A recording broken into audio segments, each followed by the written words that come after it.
Javed Rana is joining us live from Islamabad, Pakistan. Javed Rana, welcome to the program. Thank you.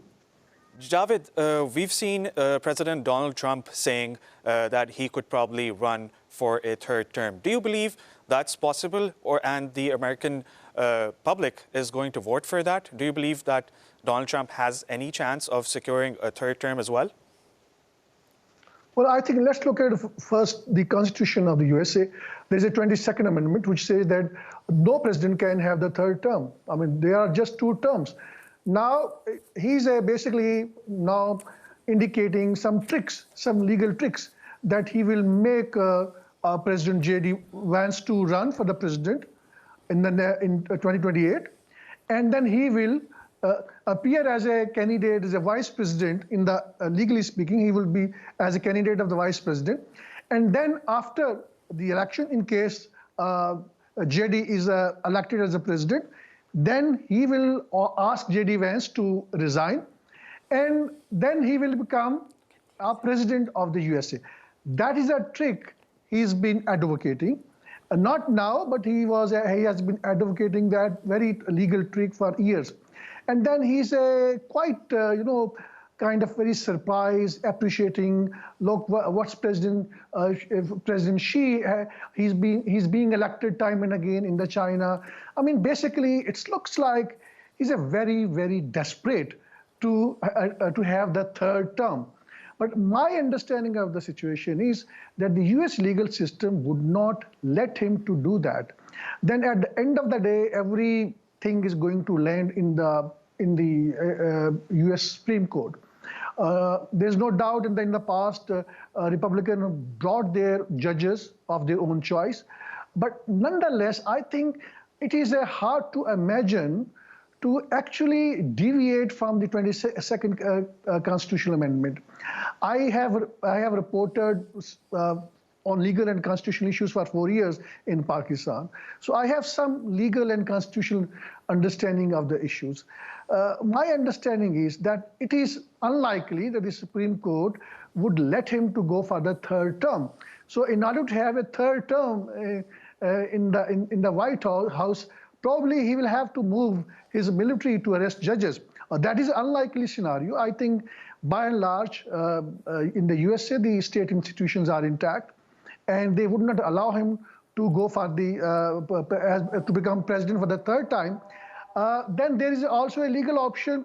If both houses of the parliament, if the Republican gets vote, they can with 2/3 majority, they can change the constitution. But again, as the situation suggests now, I don't think that is a likely scenario.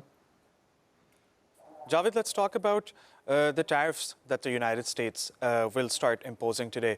Today is being termed as Liberation Day. So some of the tariffs have already started. For example, against Venezuela. If you're buying oil from Venezuela, you will be facing many tariffs. Now there are tariffs on imports, on the auto industry as well. So do you believe that because of these tariffs that are being imposed by the United States, there will be other alliances? For example, multiple alliances can be seen in Europe or in the Gulf region. So do you believe that these tariffs will give these countries to form other alliances and leave the USA behind? I think the survivability is important for all these countries. I think in terms of economy, there are going to be new alliances. Now, as a matter of fact, Donald Trump has been committing several acts of stupidity. Now, when it comes to automobile, some of the parts of the automobile industries are being manufactured in Mexico. So because there is a relatively cheap labor. And then Donald Trump is imposing heavy tariff on Mexico and other countries, which means when these parts of automobiles would be exported from Mexico to the USA, these tariffs would be imposed, which means more price hike in the USA, which means more inflation in the USA. And what I'm telling you is just a tip of the iceberg. That has been the clear pattern. And then similar fashion, he imposed tariffs on to Canada.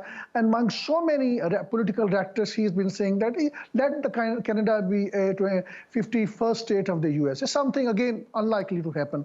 So basically, his focus has been onto China. They want to, as a matter of fact, the USA has been very, very desperate to contain China.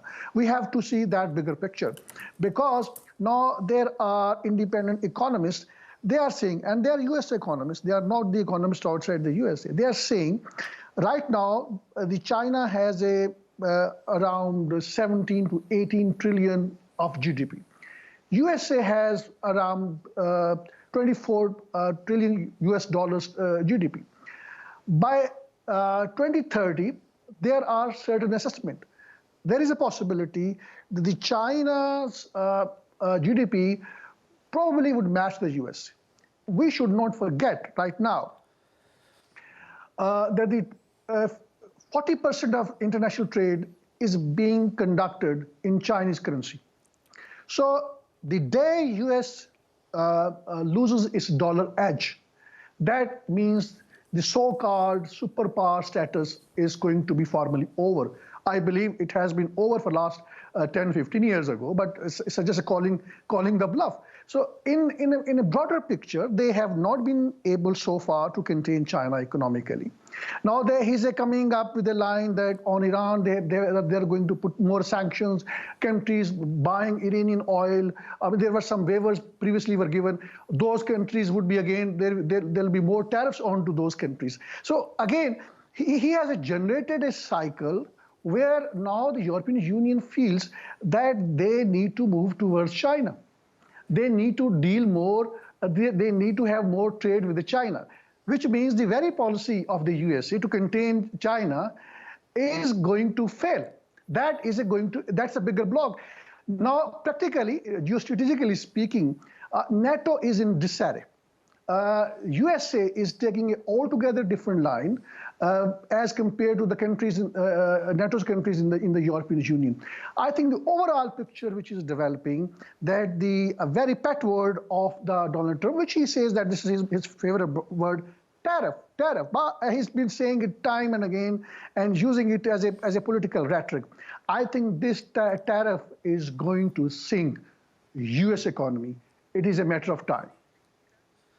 Javed, my last question to you is, Trump has been involved in many different conflicts. He's involved in the Israeli, he's monitoring the Israeli genocide in Gaza. He's watching what's happening in Ukraine, between Ukraine and Russia. And now there's Iran as well. He has said that the US will bomb Iran's nuclear facilities if it does not comply to the United States demands. And Russia has also condemned this statement. So what do you think is going to happen over there? How is the Trump administration going to fix the Iran issue? I think deliberately it looks like a very systematic pressure tactics. Donald Trump has been creating conditions, a situation where everybody would start believing that the USA and Israel are going to bomb Iran.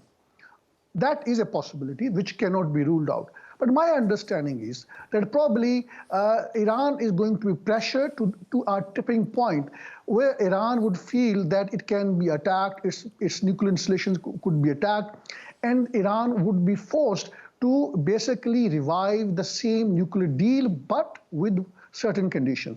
The previous nuclear deal, which was inked with the European cooperation, Chinese were also there, Russians were also there on the tables, and the US was also there.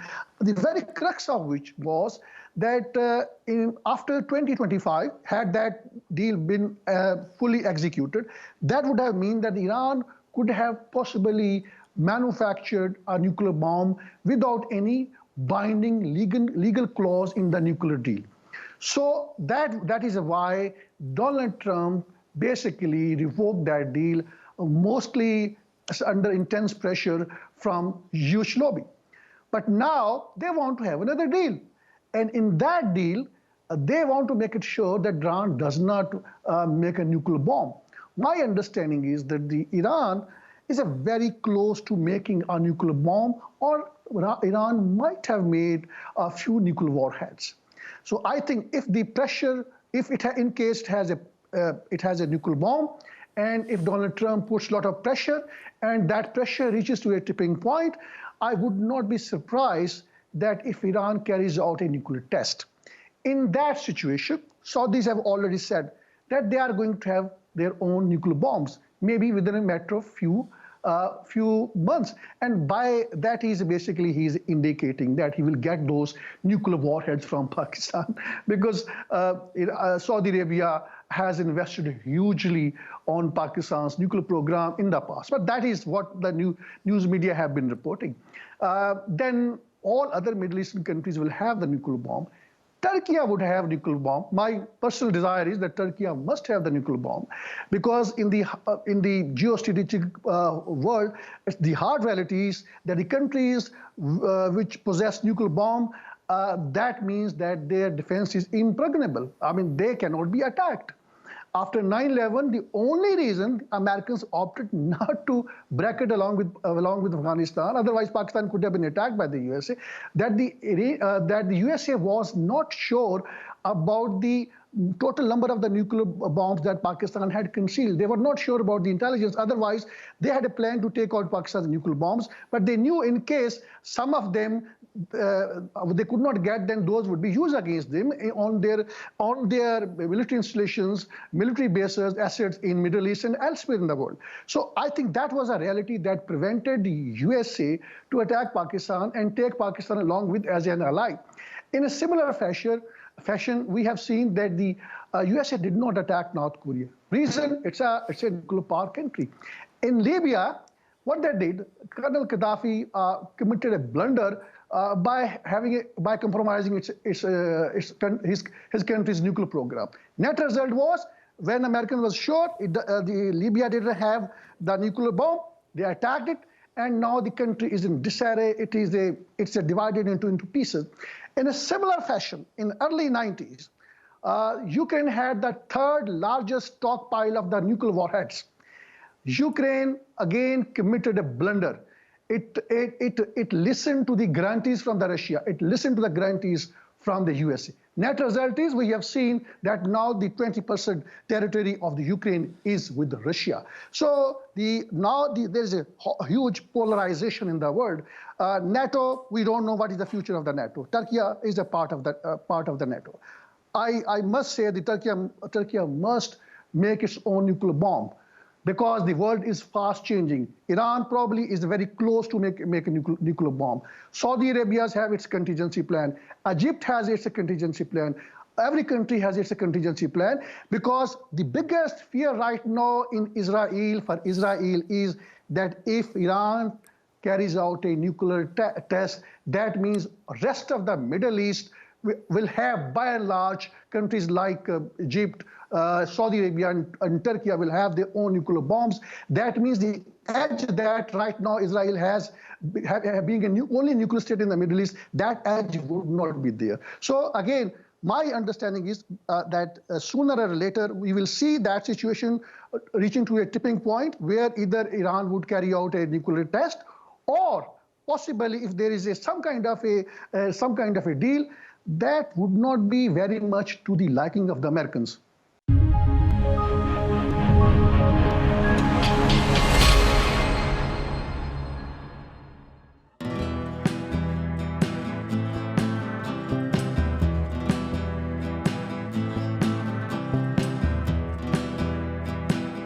The growing tide of anti-Israel sentiments.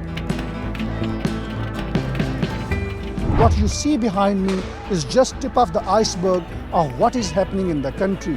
More than half of $52 billion black CIA budget is spent on espionage network in Pakistan. How would you handle it? The US has looked upon Pakistan as an ally at one point, and then as an enemy at the same time. That is going to be the first legal reason on the basis of which he is going to be instantly ousted by the Supreme Court of Pakistan. Joining us live, Javed Rana, who's an expert on politics and geostrategic issues. In the world politics, which is not being driven by any moral principle, it is being driven by the hard geostrategic realities. In a broader picture, more countries would aspire to have nuclear weapons.